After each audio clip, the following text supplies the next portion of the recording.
Hello there, music lovers. Day 15 today of the voluntary isolation.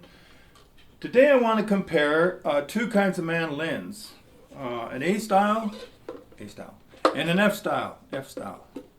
How do they sound?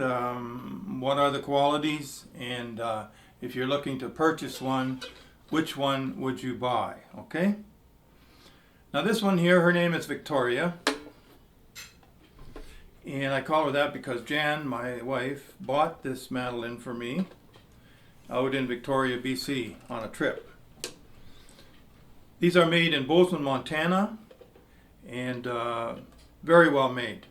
I used this for 25 years in an active bluegrass band, which is a lot of work. This is a working mandolin. It has good tone. And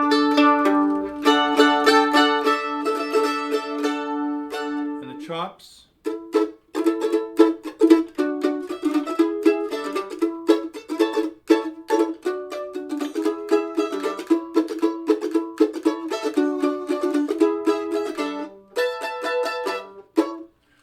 So it has a nice little thunky, woody chop to it. And the tone to the strings for instrumentals are nice and bright.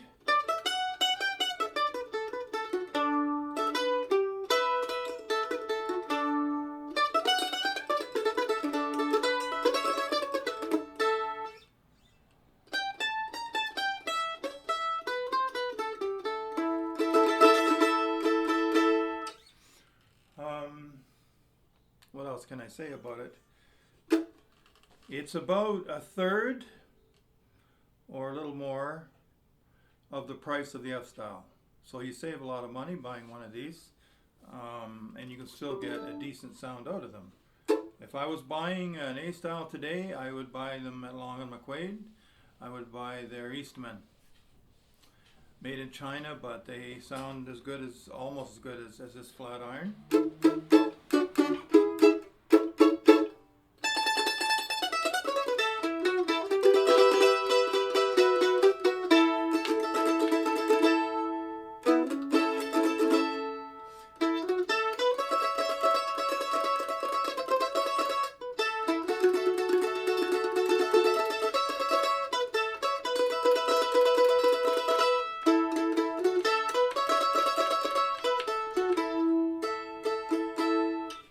So there you have it, A style.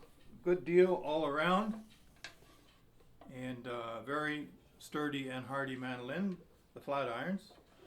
Now let's have a look at the F style.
Chops. Now, you notice the tone there was nice and clear.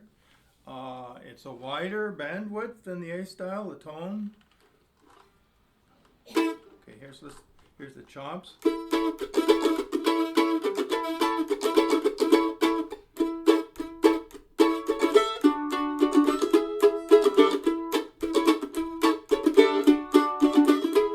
She's history.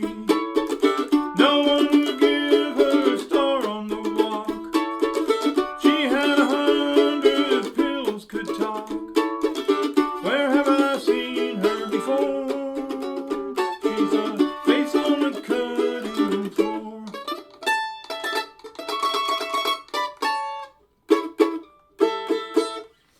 So the F style has a chunkier chop than the A style, and that's only because there's more wood.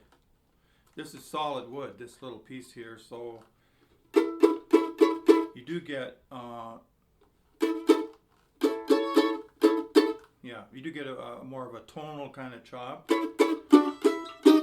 And this is important because in the kind of music that I play a lot, bluegrass, the mandolin is not just a melody instrument or even chording instrument. It's also percussion because there's no drums. So when anybody wants to play the mandolin and ask me where should they start, I usually say listen to drum riffs, like a drum machine, and try to clap the same beats that the different drum rolls are giving you, whether it's on an old keyboard, a drum machine and a keyboard, or even one of these boxes. I've got a box here which will really tell you pretty fast what your beat is like. This is the box. I'll just put it on the ground and you can hear the different sounds.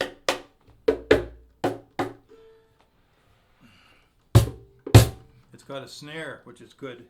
So if you're beating on one side. Now if you could transfer that to the mandolin.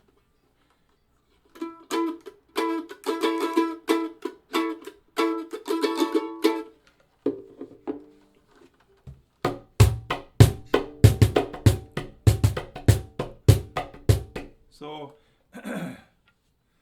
when Drew's wife, Dee, wanted to play mandolin, we were up at River Valley, I said, okay, sit on this beatbox and play along with the band.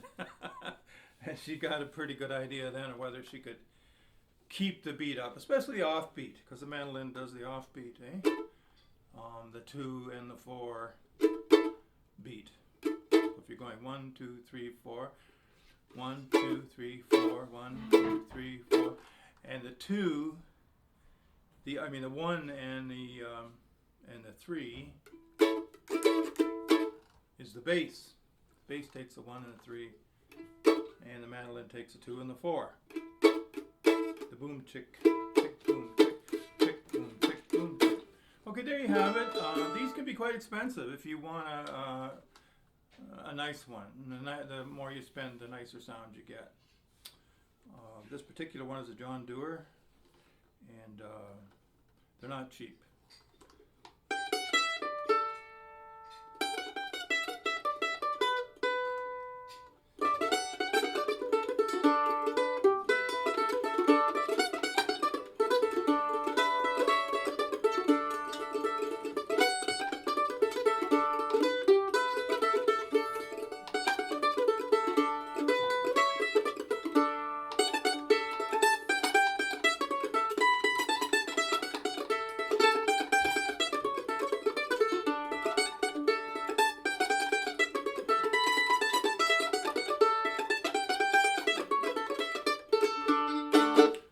So if you're, like I said, if you're starting out and you're joining a band and you need a mandolin, an A style is good.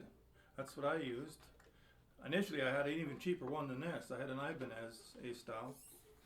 So, you know, when you got kids, you're raising a family, expense is a concern. So say goodbye to Victoria and Jody. This is Jody. Victoria and Jody. 15 days done. We'll see you tomorrow.